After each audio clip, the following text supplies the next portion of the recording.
माझं नाव कविता आहे. मला लहानपणीपासून स्वतःचं ब्युटी पार्लर उघडण्याची खूप आवड होती. तसे तर मी शहरात राहत होते, परंतु गावी माझ्या काकांचं घर होतं. माझ्या आईवडिलांच्या निधनानंतर माझ्या काका-काकूंनी मला त्यांच्या घरात आश्रय दिला होता. मी सुशिक्षित आहे. मी ग्रॅज्युएटपर्यंत शिकले होते. मी माझ्या आईवडिलांची एकुलती एक मुलगी होते. मला माझ्या काका-काकूंवर माझं ओझं होऊ द्यायचं नव्हतं. म्हणूनच मला स्वतःचं काहीतरी काम करून पैसे कमवायचे होते. त्यामुळे आधी मी पार्लरचे काम शिकले. मी काही गोष्टी शिकले आणि काही गोष्टी मला आधीच माहीत होत्या, कारण मी लोकांना बघायचे. आणि आजकाल तर सोशल मीडियाचा जमाना आहे. मी सोशल मीडियाच्या माध्यमातून ब्युटी पार्लर कोर्सेसचे नवीन व्हिडिओ पाहून खूप काही शिकले होते. ही माझ्या हातातली कला होती. म्हणून मी आत्ता माझ्या काका-काकूंच्या गावात स्वतःचे पार्लर उघडले आहे. काकांनी मला भाड्याने दुकान घेऊन दिलं आहे. त्यातून मी पार्लरचं काम सुरू केलं, ज्यातून माझ्याकडे फारसे पैसे नव्हते येत. परंतु दुकानाचे भाडे आणि स्वतःचा खर्च भागवता येईल इतके पैसे मी नक्कीच कमवत होते. माझ्या काका-काकूंच्या गावात राहून मला 5 वर्ष झाली होती. मला या गावची चांगली ओळख झाली, त्यामुळे मला हे गाव खूप आवडू लागलं. माझ्या काका-काकूंना एकच मुलगी होती, जी मला माझ्या बहिणीसारखी होती. या गावातील सर्व महिला मला फक्त ब्युटी पार्लरवाली म्हणून ओळखत होत्या. मी या गावात खूप प्रसिद्ध होते, कारण संपूर्ण गावात माझं एकच ब्युटी पार्लर होतं. आणि मी स्त्रिया आणि मुलींना एवढ्या चांगल्या पद्धतीने तयार करायचे की कोणी त्यांना पाहून ओळखूही शकत नव्हतं. लोक माझ्या कामावर खूप खुश झाले होते. असे बरेच लोक होते जे माझ्या पार्लरमध्ये येत नव्हते, परंतु त्यांचा मेकअप किंवा त्यांचं कोणतंही काम करण्यासाठी ते लोक मला त्यांच्या घरी बोलवत असत. मला घरी मेकअपला बोलवण्याचा सल्ला तोट्याचा वाटत नव्हता, कारण माझ्या सर्व गरजा या गावातील लोकांमुळे पूर्ण होत होत्या. गावातील बरेच लोक कामासाठी शहरात जात असतात, कारण या गावात खूप श्रीमंत लोक राहत होते. हे गाव एक नावाजलेलं गाव होतं. इथल्या सगळ्या बायका माझ्याकडून काही ना काही काम करून घ्यायच्या. गावातील सर्वात सुप्रसिद्ध व्यक्ती गावाचा सरपंच होता, जो खूप श्रीमंत होता. तो जमीनदारही होता. त्याच्याकडे मोठमोठ्या गाड्यासुद्धा होत्या. आणि असे बरेच लोक होते ज्यांच्याकडे बऱ्याच जमिनी असायच्या. या गावात सर्व चांगले आणि समृद्ध लोक राहत होते. माझे काका काकूसुद्धा गरीब नव्हते. त्यांच्या घरची परिस्थितीही खूप चांगली होती. या गावातील लोकांचे काम चांगले होते, त्यामुळे मला इथे भरपूर पैसे मिळू लागले. एके दिवशी माझ्याकडे एक अशी ऑर्डर आली, ज्यामुळे मला आश्चर्य वाटलं.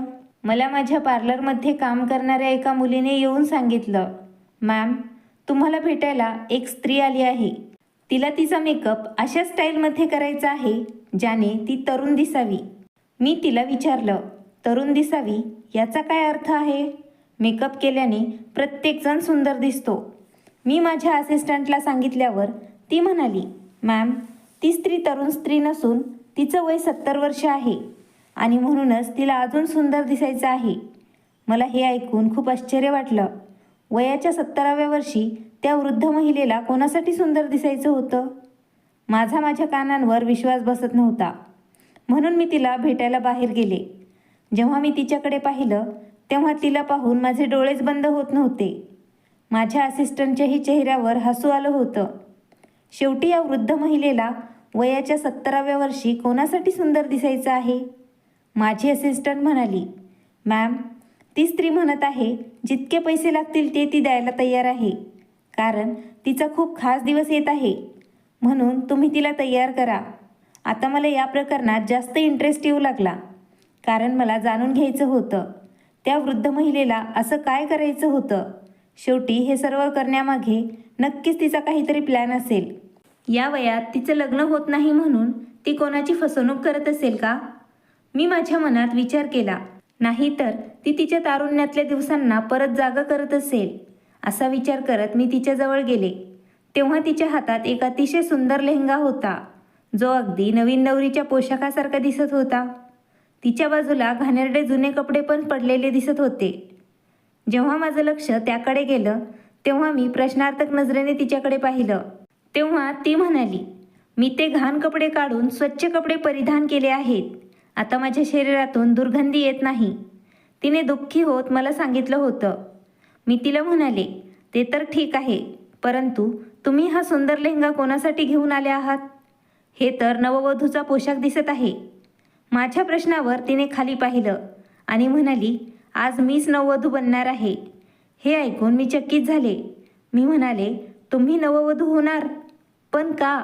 या वयात तुम्ही कोणाची नववधू होणार आहात? ती म्हणाली, मुली, माझं लग्न होणार आहे आणि ते सुद्धा गावातील सरपंचाच्या घरात. त्यामुळे तुला मला चांगलं तयार करावं लागेल. मी लगेच नववधूचे कपडे घालून तयार होऊन येते. तू माझी मदत कर. तुला तर माहीत आहे, या वयात जास्त चालता फिरता येत नाही. एवढं बोलून तिने मला तिची काठी दिली आणि माझा आधार घेत बाथरूममध्ये गेली, जिथे तिने वधूचा लेहंगा घातला होता. मला त्या वृद्ध स्त्रीला पाहून आश्चर्य वाटले. वयाच्या 70व्या वर्षी या वृद्ध महिलेशी लग्न करणारी व्यक्ती कोण असेल? नक्कीच तो असाच व्यक्ती असेल, जे अगोदरच मृत्यूजवळ पोहोचला असेल. त्याचं वय जवळजवळ 80 ते 90 वर्ष असेल.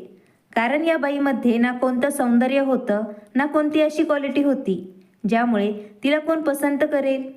त्यात तिचं वयसुद्धा खूप जास्त होतं. दुसरं म्हणजे तिने तिच्या कामाबद्दल मला सांगितलं होतं. ती एक भिकारीण आहे. लोकांकडे भीक मागून ती तिचा उदरनिर्वाह करते. अशा परिस्थितीत तिच्याशी लग्न कोण करणार? मी या महिलेला काहीही विचारलं नाही, कारण या गरीब महिलेला मी काही बोलले तर त्याचं तिला वाईट वाटेल. मी तिला चांगलं तयार केलं. मी माझ्या बाजूने सर्वोत्तम करण्याचा प्रयत्न केला. माझ्याकडून जे काही करता येईल ते मी केलं. आत्ता ती पूर्वीपेक्षा खूप छान दिसत होती. आरशात स्वतःला बघून तिला लाज वाटू लागली.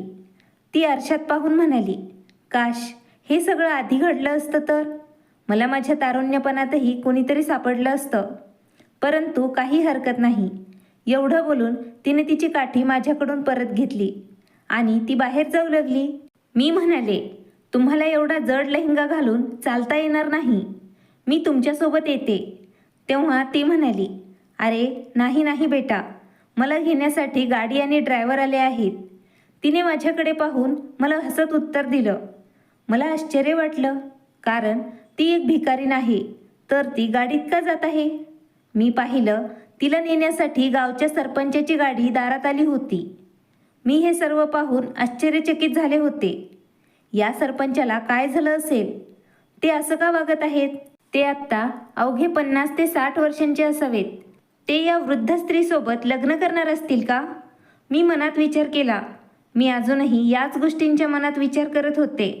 तेव्हा गाडीतून ड्रायव्हर खाली उतरला आणि निमंत्रण पत्रिका माझ्या दिशेने देत तो मला म्हणाला, सॉरी मॅडम, आम्हाला थोडा यायला उशीर झाला आहे, पण मी तुम्हाला लग्नाचं आमंत्रण देत आहे. तुम्ही आमच्यासोबत लग्नाला चला. या, तुम्ही पण गाडीत बसा. तुम्ही वधूला तयार केला आहे, त्यामुळे आमचं कर्तव्य आहे. आम्ही तुम्हाला आदराने लग्नाला आमंत्रित करावं आणि तुमचा आदर सत्कार करावा. मी त्या सरपंचाच्या घरी लग्नालाही जाणार नव्हते, परंतु वधूबद्दल माहिती जाणून घेण्यासाठी आणि मला या प्रकरणात जास्तच इंटरेस्ट आला होता. त्या वृद्ध स्त्रीबद्दल जाणून घेण्यासाठी मी ठरवलं होतं, या लग्नाला मी नक्की जाणार. यावेळी मी इथे उभा राहून याच गोष्टींचा विचार करत होते. माझ्या मनात मी ठरवलं होतं, नक्कीच या बाईला कोणी ना कोणी फसवलं असावं.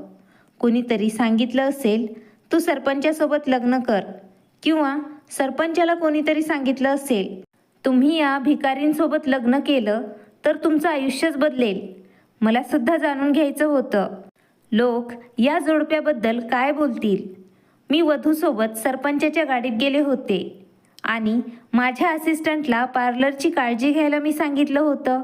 जेव्हा आमची गाडी सरपंचाच्या घरासमोर गेली आणि तिथे थांबल्यानंतर 4-5 मुलं धावत आले आणि वधूला ते खाली उतरवण्यासाठी गाडीचा डोअर ओपन करत होते. त्यांच्यापैकी कोणाचेही वागणे मला वाईट वाटले नव्हते. सर्वजण या वृद्ध महिलेला खूप आदर देत होते. मी आज या बाईला पहिल्यांदा गावात पाहिलेलं होतं.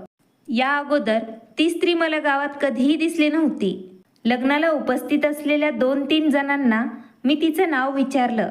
तिचं नाव विचारलं असता त्यांनी सांगितलं, आम्हाला तिचं नाव देखील माहीत नाही आणि आम्ही सुद्धा या महिलेला अनेक वर्षांनी इथे परत पाहिलं आहे. पूर्वी ही महिला याच गावात राहायची आणि त्यानंतर ती शहरात जाऊन राहायला लागली. आम्हाला याबद्दल जास्ती काही माहिती नाही. एवढंच आपल्या सर्वांना माहीत आहे की तिचं आज लग्न आहे. मी विचार करत होते, सरपंचाचा चेहरा पाहावा आणि त्याच्या पत्नीचे काय हावभाव असतील ते पाहावे. तिच्या पतीने त्याच्यापेक्षा 10 ते 20 वर्षांनी मोठ्या असणाऱ्या बाईसोबत लग्न करायचं का ठरवलं असेल? कारण सरपंचाचं वय 50 ते 60 वर्षांच्या जवळपास असेल, त्यापेक्षा जास्त नव्हतं. परंतु मला आश्चर्य तेव्हा वाटलं जेव्हा सरपंच त्या स्त्रीला धीर देत होता आणि एका स्त्रीजवळ बसला. परंतु या वृद्ध स्त्रीचा पती सरपंच नव्हता, तर कोण होता तिचा वर? त्याच्या घरातील ड्रायव्हरसोबत तर नसेल या महिलेचा विवाह? मी हाच विचार करत होते तेव्हा नवरदेव आला. संपूर्ण हॉलमध्ये गर्दी जमा झाली होती. मी त्याच्याकडे पाहिलं तर तो सरपंचाचा मुलगा विवेक होता. विवेकला पाहून माझ्या पायाखालून जमीनच सरकली. मी ऐकलं होतं त्याचं वय फक्त 19 वर्ष आहे. हाच नवरदेव होता का? मी चकित होऊन त्याच्याकडे पाहू लागले. त्यानेच नवरदेवाचा पोशाखसुद्धा घातला होता. मी माझ्याजवळ बसलेल्या एका महिलेला विचारलं, हाच सरपंचाचा मुलगा आहे का? तेव्हा ती म्हणाली, हो, याचं लग्न आहे आज या म्हातारीसोबत. ती म्हणाली, हा सरपंचाचा मुलगा आहे. हा त्यांचा एकुलता एक मुलगा आहे. परंतु तरीही पहा ना, तो त्याच्या एकुलत्या एक मुलाचं, अगदी लहान मुलाचं लग्न या वृद्ध महिलेशी करणार आहे. या लोकांना जराही लाज वाटत नाही. आणि मला या मुलाची कीव येत आहे की आईवडिलांच्या इच्छेनुसार तो या वृद्ध महिलेशी लग्न का करतोय? आईवडिलांच्या इच्छेखातर तो हे सर्व करतोय की स्वतःसाठी या म्हाताऱ्या बाईशी लग्न करतोय? देवालाच माहीत कसला कलियुग आलाय देवा. तेव्हा मी मनात विचार केला, देवा, आता तो मुलगा कसं काय या स्त्रीसोबत राहणार आहे? ती स्त्री त्याच्या आजीच्या वयाची आहे. यावेळी तिथे उपस्थित पाहुणेही विविध विषयांवर बोलत होते. काही लोक हसत होते. तेव्हा नवरदेव म्हणजेच 19 वर्षांचा विवेक चालत चालत वधूच्या शेजारी येऊन बसला, जिथे ती म्हातारी अगोदरच बसलेली होती.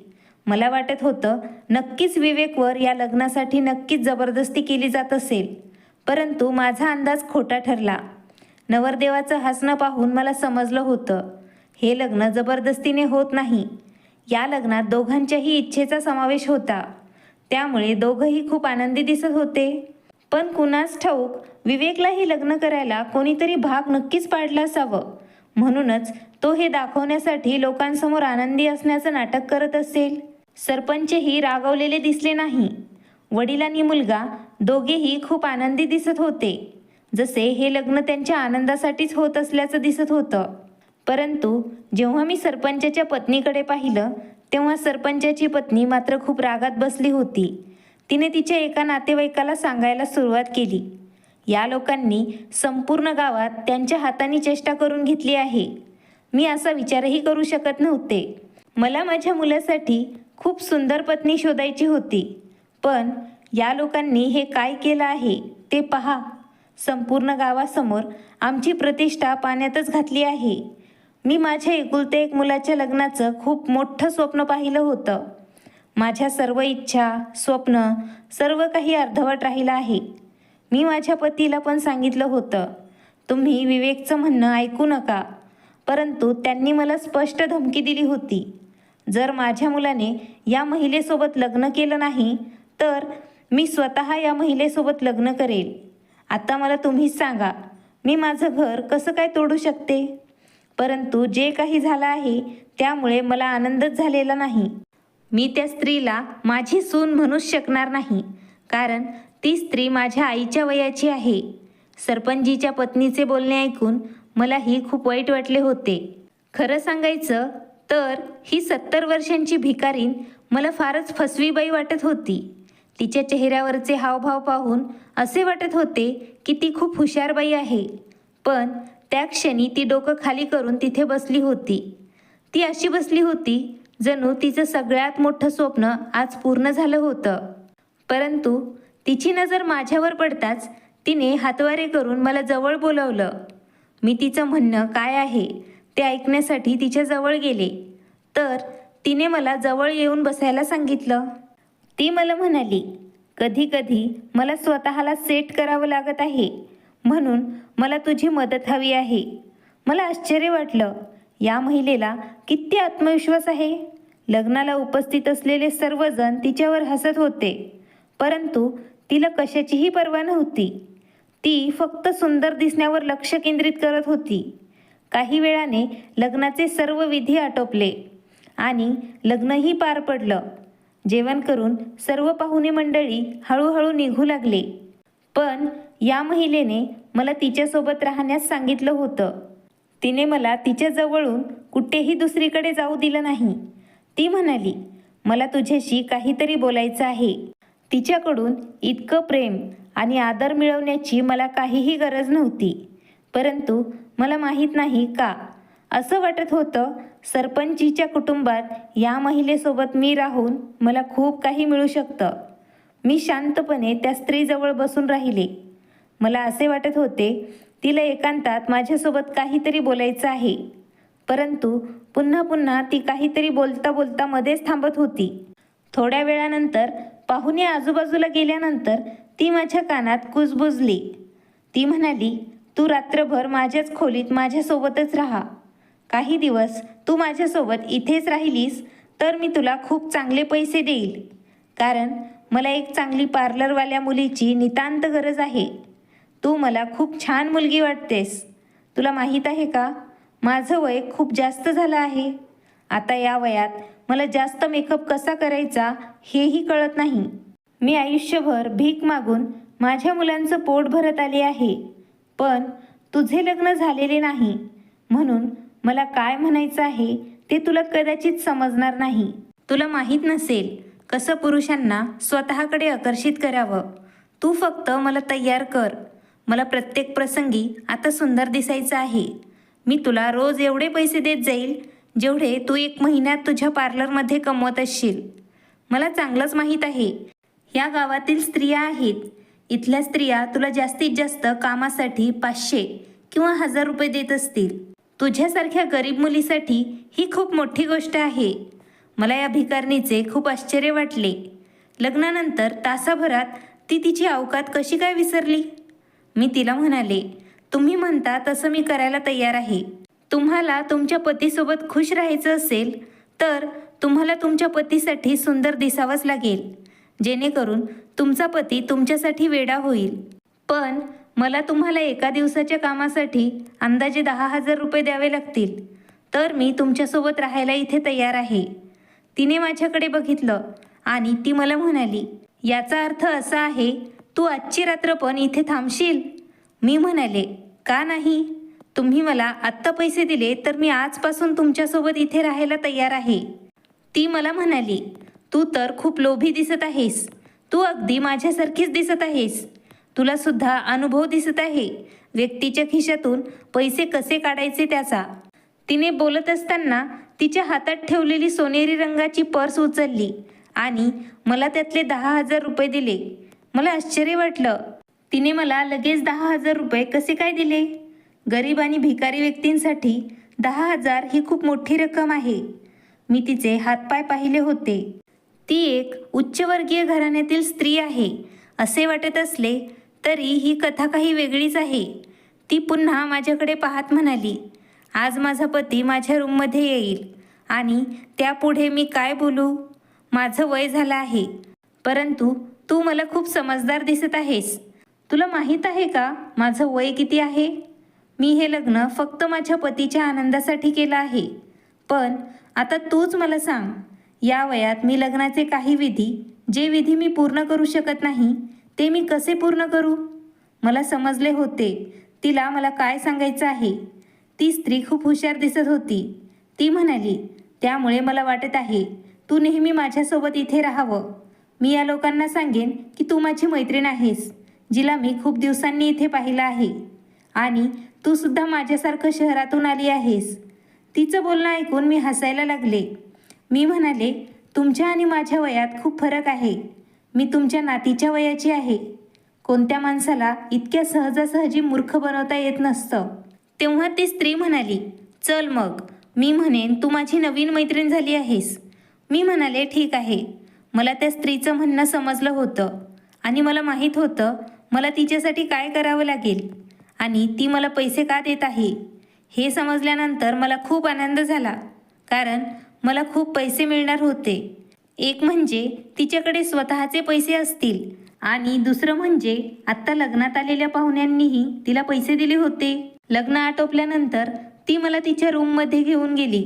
सरपंचाच्या पत्नीने म्हणजे या वृद्ध महिलेची सासू हिच्यापेक्षा 20 वर्षांनी लहान होती. तिला या स्त्रीसोबत बोलायचं नव्हतं. ती तिच्या रूममध्ये निघून गेली. मागे ती स्त्री एकटी राहिली होती. तिने मला तिचं नाव सुमित्रा सांगितलं होतं. सुमित्राने सांगितलं, माझा पती माझ्यावर एवढं प्रेम करत नाही जेवढं ते लोकांसमोर दाखवतो.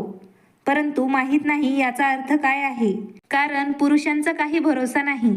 त्यामुळे तू माझ्यासोबत चल. मी तुला सर्व काही चांगल्या प्रकारे समजावलं आहे. तुला काय करायचं आहे. मी सुमित्राला घेऊन तिच्या नवीन रूममध्ये गेले. तिचा लेहंगा खूप जड होता, त्यामुळे तिला चालता येत नव्हतं. मी सुमित्राला विचारलं, तुम्ही मला सांगा, तुमचं लव्ह मॅरेज झालं आहे का? का हे लग्न तुमच्यासोबत जबरदस्तीने केलं आहे? तेव्हा ती हसत होती. एवढं जोरजोरात हसत होती, हसता हसता तिचं पोट दुखू लागलं. तिच्या डोळ्यातून अश्रू येऊ लागले. ती अश्रू पुसत म्हणाली, हो, हे लग्न लव्ह मॅरेज झालं आहे. पण आत्ता मी तुला याच्या मागचं सत्य सांगणार नाही, कारण आत्ता मला तुझा विश्वास जिंकायचा आहे. त्यानंतर मी तुला माझी संपूर्ण कथा सांगेन. त्यानंतर ती स्त्री गप्प झाली. सध्या मी तिला कपडे बदलून यायला सांगितलं होतं. कपडे बदलून आल्यानंतर ती खुश झाली आणि म्हणाली, मी तुला एक गिफ्ट देईल, पण आता तुला माझी एक गोष्ट ऐकावी लागेल.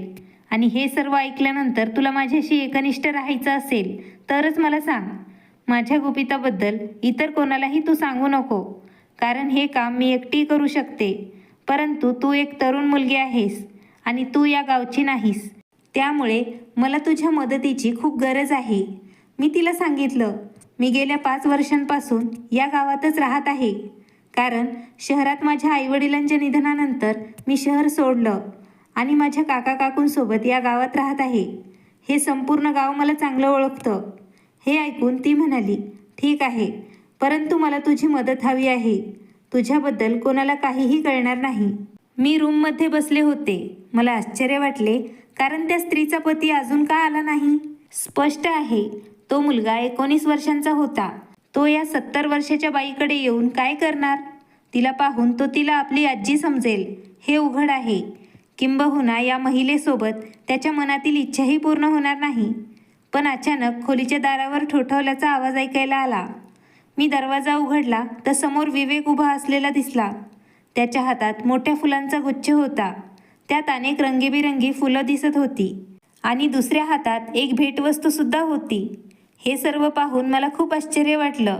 मी विवेकला विचारलं, हे सर्व काय आहे? तर तो म्हणाला, हे सगळं मी माझ्या पत्नीसाठी आणलंय. आणि तुला लाज वाटत नाही? तू रात्री नवीन जोडप्यांच्या रूममध्ये थांबत आहेस. तुझ्या आईवडिलांनी तुला हेच शिकवलं आहे का? तू इथून निघून जा. त्याने माझा खूप अपमान केला होता आणि मला स्पष्टपणे त्याने रूममधून निघून जाण्यास सांगितलं होतं. पण जेव्हा सुमित्रा मागे म्हणाली, काही हरकत नाही विवेक, ती माझी नवीन मैत्रीण आहे, तू तिला लाजू नकोस. ती थोडा वेळ बाहेर निघून जाईल, पण रात्रभर ती याच रूममध्ये राहील. मला वाटलं ही गोष्ट विचित्र आहे, पण जेव्हा सुमित्राने मला तिच्याजवळ थांबवलं तेव्हा विवेकने त्या वृद्ध महिलेला त्याच्या नवीन शैलीत माझ्यासमोर खूप छान पद्धतीने प्रपोज केलं. तो म्हणत होता, तू माझ्या आयुष्यात आली नसती तर तुझ्याशिवाय माझं आयुष्य अपूर्ण राहिलं असतं. देवाने तुला माझं आयुष्य पण द्यावं. असं प्रपोज तर मी आजच्या तरुण मुलामुलींमध्येही कधीच पाहिलं नाही. तो सुमित्राला म्हणू लागला, सुमित्राजी, मला माझं संपूर्ण आयुष्य तुमच्याबरोबर घालवायचं आहे आणि मला तुमच्याबरोबर वेळ घालवायचा आहे. सुमित्रा तर खूप खुश झाली होती, पण त्याचबरोबर ती विचारात बुडाली होती. नंतर विवेकला हे सांगून तिने परत पाठवलं, मी उद्यापासून तुझ्यासोबत वेळ घालवेल. सध्या मला माझ्या मैत्रिणीसोबत राहू दे, कारण मी इथे बऱ्याच दिवसानंतर आले आहे. त्यामुळे मला इथल्या वातावरणात खूप बदल जाणवत आहेत. मला इथल्या वातावरणात मिक्स होण्यासाठी काही वेळ लागेल. सरपंचाचा मुलगा विवेक बाहेर निघून गेला होता. त्यानंतर सुमित्राने माझ्याकडे एक बॅग मागितली आणि ती म्हणाली, ही बॅग उघड आणि त्यात माझे सर्व दागिने टाक. मी तिच्याकडे लक्षपूर्वक पाहू लागले. हे काय करत आहात तुम्ही सुमित्रा? चोरी करून पळून जाण्याचा तुमचा इरादा आहे का? नंतर ती म्हणू लागली, अजून दुसरं काय? मी तुला मूर्ख दिसते का? आणि हे दागिने मी चोरी करून आणलेले नाही. हे सर्व माझे स्वतःचे दागिने आहे. हे सर्व दागिने मी इथे आणले होते आणि काही दागिने या लोकांचे आहेत आणि या मुलाने माझ्याशी लग्न केलं आहे. हा मुलगा मला लग्न करून इथे घेऊन आला आहे. पण तो मला इथे का घेऊन आला आहे हे तुला माहीत आहे का? तिने जे सांगितलं ते ऐकून मला आश्चर्य वाटलं. मी गप्प झाले आणि म्हणाले, नाही, मला काहीही माहीत नाही. तिने तिचे सर्व दागिने माझ्यासमोर ठेवले. ती म्हणाली, तुला पाहिजे तेवढे मी तुला त्यातले दागिने देईल, पण तुला माझी मदत करावी लागेल, मला साथ द्यावी लागेल. बघ, गावातील लोक कधीच साथ देणार नाहीत. मी खूप आधी इथे काही कामासाठी आले होते आणि माझे लग्नही झालेले नव्हते. मी फक्त काही दिवस इथे आले होते. त्यानंतर मी शहरात गेले. मला गावकऱ्यांबद्दल फारशी माहिती नाही आणि मी त्यांना जास्त ओळखतसुद्धा नाही. तू इथे लहानपणीपासून नाही राहत. तू इथे फक्त पैसे कमवण्यासाठी काम करत आहेस. मी तुला संपूर्ण 50 लाख रुपये द्यायला तयार आहे, परंतु यासाठी तुला माझी मदत करावी लागेल. मी तुला सांगते, तुला माझ्यासाठी काय करावं लागेल. मी तुला सर्व काही समजावून सांगितलं आहे. जा, तू बाहेर जाऊन एक गाडी आण आणि नंतर मला त्यात बसव आणि सर्वांना सांग, तू तुझ्या ब्युटी पार्लरमध्ये आता परत जात आहेस, पण आपण दोघी मिळून इथून निघूया. तिचं बोलणं ऐकून मलाही खूप भीती वाटू लागली. त्यांनी आम्हाला पकडलं तर? माझ्या या कृतीमुळे काका काकू तर मला खूप मारतील. तेव्हा सुमित्राने मला समजावलं, हा सरपंच नावानेच सरपंच आहे. त्याच्या घराशिवाय त्याच्यात दुसरी काहीही शक्ती नाही, ज्याने हा तुला काही करू शकतील. मी त्याच्यापेक्षा बलवान आहे. माझ्यात असलेल्या सामर्थ्याची तू कल्पनाही करू शकत नाही. तूच विचार कर, माझ्यात इतकी ताकद आहे की एका 19 वर्षाच्या मुलाने वयाच्या 70व्या वर्षी माझ्याशी लग्न केलं आहे. खरोखर या बाईच्या बोलण्यात काहीतरी तथ्य होतं. मला त्या स्त्रीला मदत करणे योग्य वाटत होतं. असे वाटले, यात माझाच फायदा होणार आहे असे मला वाटत होते. असो, गावातले लोक मला फारसे ओळखत नव्हते. काहीही झालं तर मी माझ्या काका काकूंना सांगेन. मी शहरात माझ्या मामाच्या घरी गेले आहे. माझा फक्त एक छोटासा व्यवसाय होता, ज्यातून मला फारसा फायदा होत नव्हता. जर या महिलेने मला 50 लाख दिले तर मी शहरात माझा स्वतःचा प्रोफेशनल ब्युटी पार्लर उघडू शकेल आणि यातून मी अधिकाधिक पैसे कमवले असते आणि माझे जीवनही चांगले स्थिरावले असते. मी या कामाला होकार दिला होता. तिने मला एक मोठी काळी बॅग दिली आणि मी बॅग घेऊन तिथून बाहेर पडले.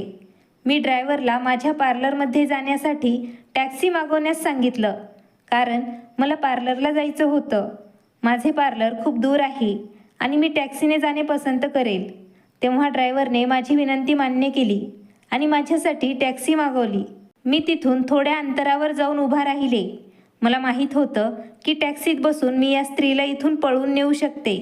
टॅक्सीमध्ये बसण्या अगोदर मी त्यांना काहीतरी विसरलं आहे असा बहाणा करून घराच्या आत गेले आणि माझ्यासोबत सुमित्राला गुपचूप मी बाहेर घेऊन आले, जेणेकरून अंधारात कोणाला काही कळू नये की काळ्या कपड्यातील ती म्हातारी माझी मैत्रीण आहे आणि ती इथून पळून जात आहे. कोणी आमच्याकडे पाहत आहे की नाही हे पाहण्यासाठी मी आजूबाजूला पाहिलं होतं. मी पटकन त्या वृद्ध महिलेला टॅक्सीत बसवलं आणि आम्ही तिथून निघालो. संपूर्ण गावातील लोक झोपले होते आणि रस्त्यावर प्रत्येक ठिकाणी अंधार होता. आम्ही तिथून पळ काढला होता. याबाबत कोणालाच काही कळू शकलं नाही. आम्ही शहरात पोहोचलो तेव्हा ती महिला टॅक्सीतून उतरली आणि मला म्हणू लागली, मी तुला विनाकारण इथे आणलं नाही. मला माझे वचन पाळावे लागेल. तुला हवे तितके दागिने तू यातले उचलू शकतेस. मी म्हणाले, प्लीज मला तुमच्या घरी तुम्ही एक रात्र राहण्यासाठी जागा द्याल का? कारण शहरात माझं कोणीही नाही. मी रात्री कुठे जाणार? सकाळी काका काकूंना फोन करून मी सांगेन, मी शहरात माझ्या मामाच्या घरी जात आहे. त्यांनी माझी काही काळजी करू नये. मी तुम्हाला मदत केली आहे, म्हणून तुम्ही मला आत्ता मदत करा. ती वृद्ध स्त्री मला आनंदाने तिच्या घरी घेऊन गेली आणि तिने तिच्या घरच्यांशी माझी ओळख देखील करून दिली. त्यांचं कुटुंब खूप मोठं होतं. त्या कुटुंबात सुमित्राचे 2 मुलं, 2 सुना आणि दोन्ही सुनांना एक मुलगा आणि एक मुलगी होती. त्या स्त्रीला नातवंड होते.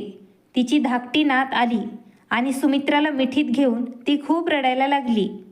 ती रडत रडत सुमित्राला म्हणाली, आजी, तू माझ्यासाठी खूप काही केलं आहेस. तू खूप चांगली आहेस. तू माझ्यासाठी इतकं काही केलंस. तो असा असेल याची मी कल्पनाही केली नव्हती. त्या व्यक्तीवर माझं जीवापाड खरं प्रेम होतं. नंतर सुमित्रा तिच्या नातीला म्हणू लागली, पाहिलंस का प्रेम करण्याचा परिणाम? मी तुला सांगितलं होतं, हा मुलगा पैशासाठी काहीही करायला तयार आहे. जेव्हा त्याला समजलं तुझ्या आजीजवळ स्वतःचं बँक बॅलन्स आहे, ती खूप श्रीमंत आहे, ती त्यालासुद्धा श्रीमंत करू शकते, म्हणून तो तुझ्या आजीसोबत सुद्धा लग्न करायला तयार झाला. सुमित्रा म्हणाली, कविता, तू हे सर्व ऐकत आहेस का? तेव्हा सुमित्राने माझ्याकडे बोट दाखवत म्हणाली, ही माझी धाकटी नात आहे. हिचं नाव संगीता आहे. ती शहरातील एक कॉलेजमध्ये शिकत होती आणि गावच्या सरपंचाचा मुलगा विवेक हा सुद्धा त्याच कॉलेजमध्ये शिकायला यायचा. दोघेही कॉलेजमध्ये भेटले होते आणि ते दोघेही एकमेकांच्या प्रेमात पडले होते. माझी नात विवेकच्या प्रेमात पडली होती. मी माझ्या नातीला खूप काही समजावलं होतं. हा मुलगा तुझ्या संपत्तीमुळे तुझ्याकडे आला आहे, पण माझी नात माझं एक ऐकायला तयार नव्हती. तो मुलगा तिच्यावर खूप प्रेम करतो असं तिला वाटत होतं.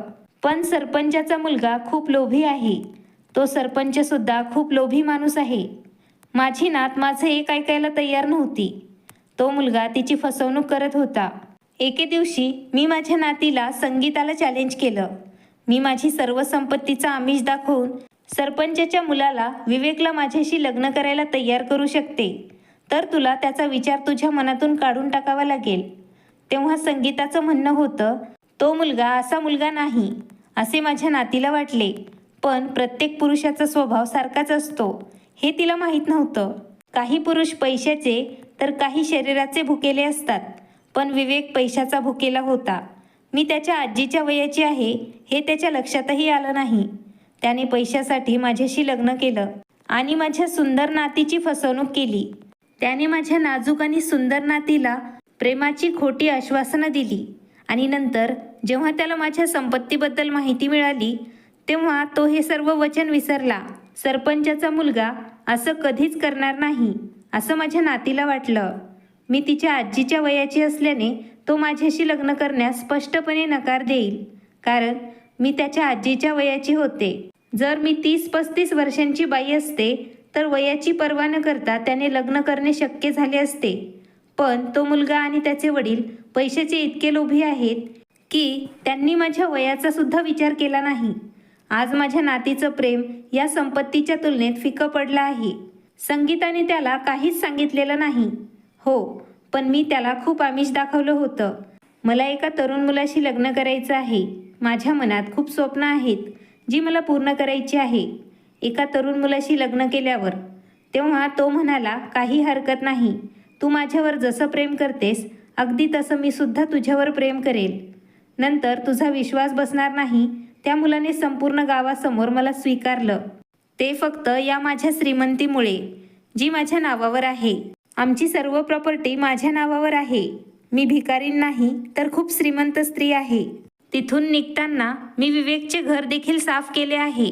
तू हे दागिने आरामात घेऊन जाऊ शकते, कारण मी हे सर्व फक्त सरपंच आणि त्याच्या मुलाला धडा शिकवण्यासाठी केला आहे. त्या पिता पुत्र दोघांनाही धडा शिकवणे फार गरजेचे होते, जो केवळ पैशासाठी माझ्या नातीचं आयुष्य उद्ध्वस्त करायला निघाला होता. हे सर्व फक्त प्रॉपर्टीच्या लोभाने तो करत होता. देवाला माहीत त्याला कोणत्या गोष्टीची कमतरता आहे. त्याचं चांगलं घर आहे, आईवडील आहे आणि गावात त्याला खूप मानसन्मानसुद्धा आहे. त्याच्याकडे सर्व काही होतं, पण तरीही तो आणि त्याचे वडील इतके लोभी होते. त्या लोभासाठी त्यांनी एका वृद्ध स्त्रीलाही पत्नी म्हणून स्वीकारण्यासाठी तयार होते. मी प्रेमात असा विश्वासघात कधीही पाहिलेला नव्हता, परंतु मी माझ्या नातीला समजण्यासाठी सर्व काही केलं होतं. मला माझी नात या लोभी माणसांच्या हातात जाऊ द्यायची नव्हती आणि संपूर्ण सत्य मला माझ्या नातीसमोर आणायचं होतं. म्हणूनच मी हे सर्व काही नाटक केलं आहे. मी देवाचे आणि तुझे आभार मानते. तू मला साथ दिलीस. नाहीतर माझ्या नातीला या खोट्या प्रेमाचं वास्तव समजून सांगताना मी कुठे अडचणीमध्ये अडकले असते हे मलाही माहीत नाही. देवाच्या कृपेने माझ्या नातीचे डोळे उघडले आहे. असं सांगून सुमित्रा तिच्या रूममध्ये निघून गेली होती. पण सुमित्राने सरपंचाच्या मुलाशी लग्न केलं आहे असा विचार करून मी तिथेच उभा राहिले. आता त्यांचं काय होणार? सुमित्रा विधवा होती. तरी दुसऱ्या दिवशी हा माझा गैरसमज दूर झाला. सुमित्राने मला सांगितलं, या लग्नाला लग्न मानताच येणार नाही. असं काहीही नाही. सुमित्राने तिच्या नातीला पटवून देण्यासाठी हे उचललेलं पाऊल योग्य की अयोग्य? सुमित्राने जे काही केलं ते मला तर योग्य वाटलं आहे. पण आता माझं आयुष्य पूर्णपणे बदललं होतं. मी शहरात येऊन एक मोठं ब्युटी पार्लर उघडलं आहे. माझे जीवन आता खूप चांगले चालले आहे. मी माझ्या काका काकूंनाही शहरात बोलवलं आहे. ते लोक माझ्यासोबतच राहतात. सुमित्राच्या नाती आता माझ्या चांगल्या मैत्रिणी झाल्या आहेत आणि त्या माझ्या पार्लरमध्ये काम करतात. मी त्यांना सर्व काम शिकवले आहे. माझ्या आयुष्याची परिस्थिती अशी बदलेल हे मला माहीत नव्हतं. आज मी एक उत्तम प्रोफेशनल मेकअप आर्टिस्ट आहे. सुमित्राला मदत केल्यानंतर माझ्या नशिबाने नवीन वळण घेतलं आहे. आता माझं सुद्धा लग्न एका चांगल्या माणसाशी झालं आहे. मी माझ्या आयुष्यात खूप आनंदी आहे आणि भरपूर पैसेसुद्धा कमवत आहे. माझ्याकडे कशाचीही कमतरता नाही. सुमित्रामुळे माझे आयुष्य बदलले आहे. पण तिच्या नातीचेही आयुष्य खूप बदलले आहे. कारण तिचे डोळे उघडले होते. एका लबाड आणि फसव्या मुलाकडून तिची फसवणूक होत होती. सुमित्राने आपल्या नातीचे लग्न एका चांगल्या कुटुंबात लावून दिले आहे. ती आता तिच्या सासरच्या घरी राहूनही खूप आनंदी आहे. मित्रांनो, तुम्हाला ही कथा कशी वाटली ते आम्हाला नक्की कॉमेंटमध्ये सांगा. कथा आवडली असेल तर लाईक, शेअर आणि नवीन असाल तर चॅनलला सबस्क्राईब करायला विसरू नका. धन्यवाद. आभारी आहोत